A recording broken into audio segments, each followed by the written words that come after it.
Hi, this is Micornus Phokane, the leader and the founder of Church Governance Solutions. Today, I just want to embark on some few principles of counseling.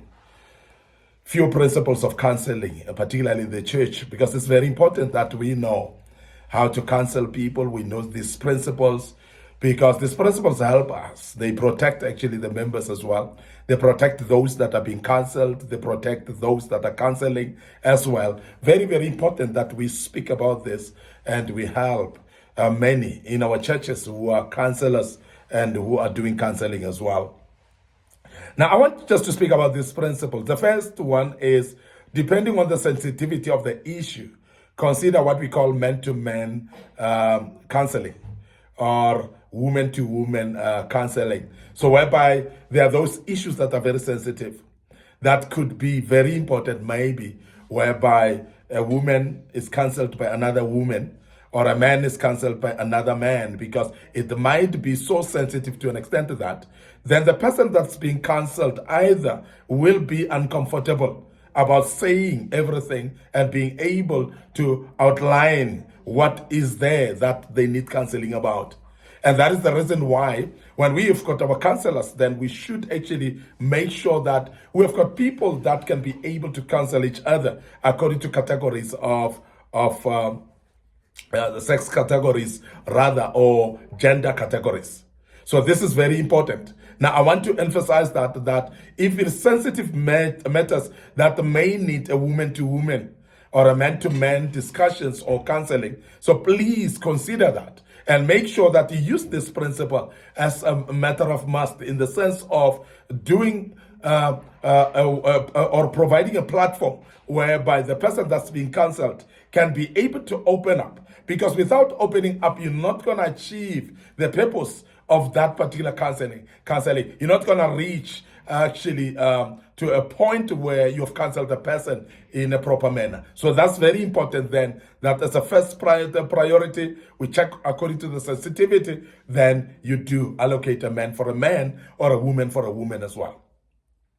Now, the second principle is you need matured individuals to conduct counseling, because if somebody is not matured enough, they are not going to be able to handle the issues that have been discussed with them. When we speak about maturity, we're not speaking about maturity of age only. We're speaking about maturity mentally. We're speaking about maturity as well with emotionally, with what we call emotional intelligence as well. We're having what we call a proper IQ as well, which is now mental maturity. Now, we also speak further about spiritual maturity as well, because these are very important aspects that when one is matured in all places and around, they become more effective as counselors. And we're speaking about this because we know there are areas that you need maturity as well, socially, politically, maybe even academically sometimes, whereby you might need to discuss vast and different issues that you are counseling somebody about. And therefore, maturity then becomes very, very important.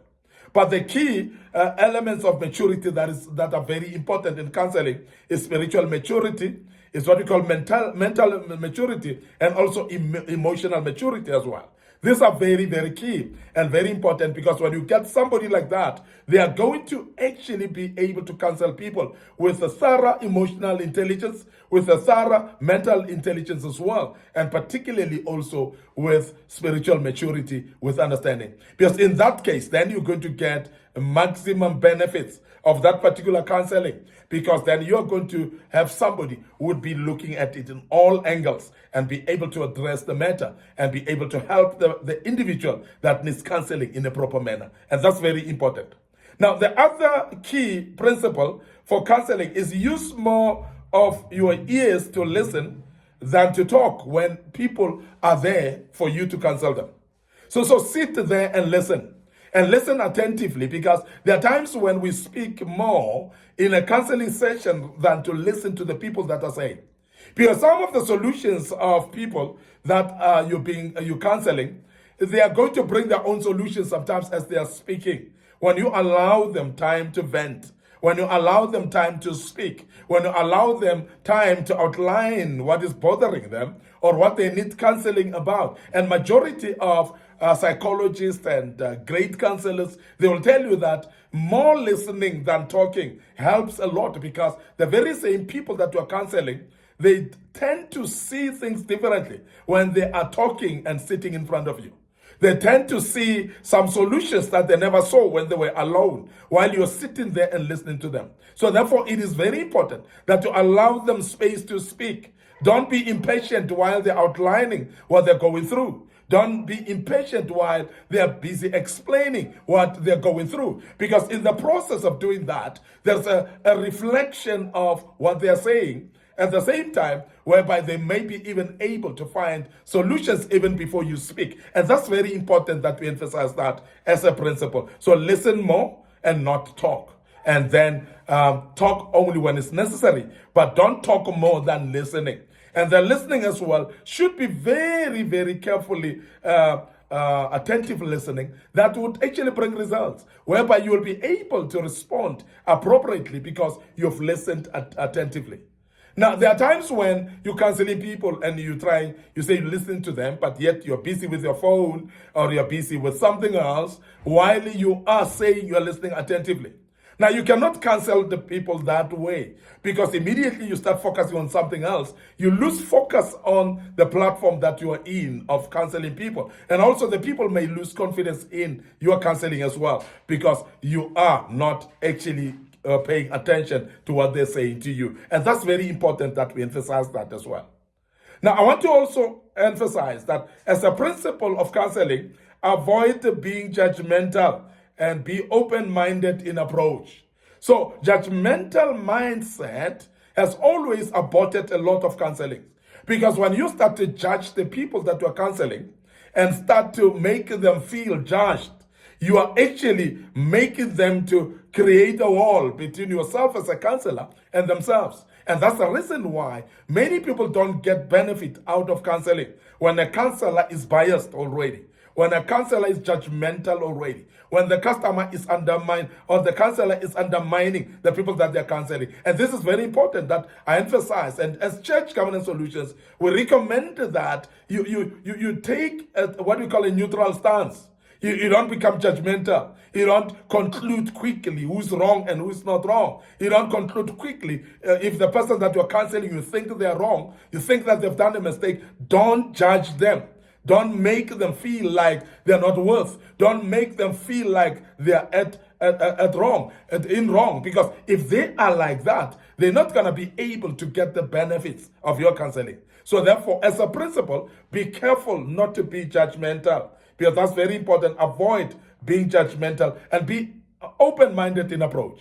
Don't frown and get surprised and get shocked in front of them, because there are some confidential stuff that people will say that may be things that they need help from you, but if you seem to be shocked and flabbergasted sometimes about what they're telling you, and you become judgmental, and when you become judgmental, you're actually making them to create a wall between you and them, and therefore they are not going to benefit out of your counseling. That's in principle.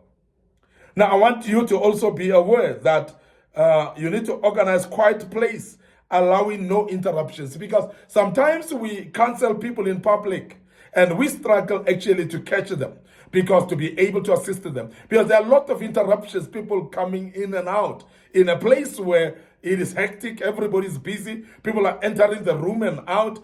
That is disturbing. Then therefore the person that you are counseling cannot open up enough. They cannot be comfortable to say what is bothering them. And that is the reason why some counselings becomes very useless and they are not beneficiary at all, just because you are in a public space where the person that you're counseling cannot be able to pay attention as well. And another thing is that the interruptions of people coming in and out, what they do, actually they drift you away from being on track with understanding of what you're dealing with. And sometimes when you get back to the topic, you find that you are actually hitting a miss. You are not speaking to the main issue because you've been interrupted. So please make sure that the place that you're counseling or you're conducting counseling becomes a quiet place that is tranquil for proper convenience or proper allowance of proper counseling. It must be conducive space. It must be a space where everybody should feel comfortable, both the counselor and the person that's being counseled. And that is very important in principle as well. But I want to also emphasize that when you are counseling people, organize, also maintain also rather high level of confidentiality. Because it is very important that the person that you're counseling see you as somebody who's having integrity. See you as somebody who they can trust, they can rely upon. Be confidential as possible, because they are there because they're confiding in you. And they are telling you sensitive issues that don't need to be shared with other people. And they're coming there because they're trusting that which they entrust you with, which is their life, of course, in this case, because they're telling you everything from their heart. They are trusting that you will not take it somewhere. So please don't share confidential matters of the people that you're counseling with anybody else. You may say, I'm sharing it with an individual that will not take it further. But you might hear that from other people already. After somebody say, Chomi, don't tell anybody. And they tell somebody. And somebody goes further and say, don't tell somebody. This is what is happening. And then somebody goes further and say, don't tell somebody. But when you wake up, you'll realize that it is actually the matter that is known in the whole community. And that is terrible. And I want to emphasize as Church Governance Solutions that please be as confidential as possible and make sure that when you counsel people, you therefore keep to the professionality and that confidentiality as well. That is very necessary. Now, I want you also to understand that when you are a counselor, you need to avoid bringing your own perceived solutions, but allow the individuals to find their own solutions. This I cannot emphasize enough, because there are times when we come with perceived solutions that we think they will work for the people that you're counseling.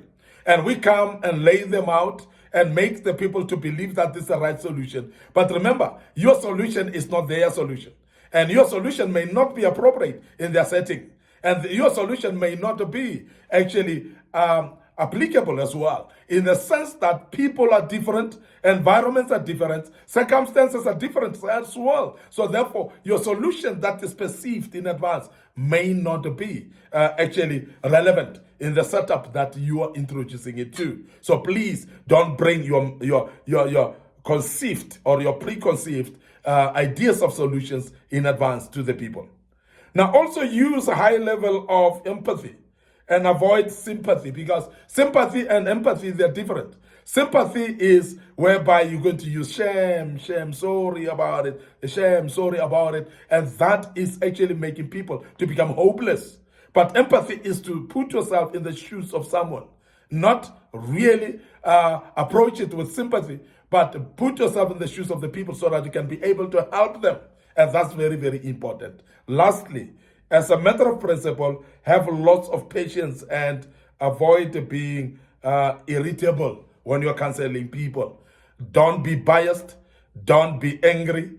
Don't be impatient. So have a lot of patience to listen to the people. And as I said earlier, don't be judgmental as well. The patience will help you when you are concurrently using it with patience. You will actually be able to help many.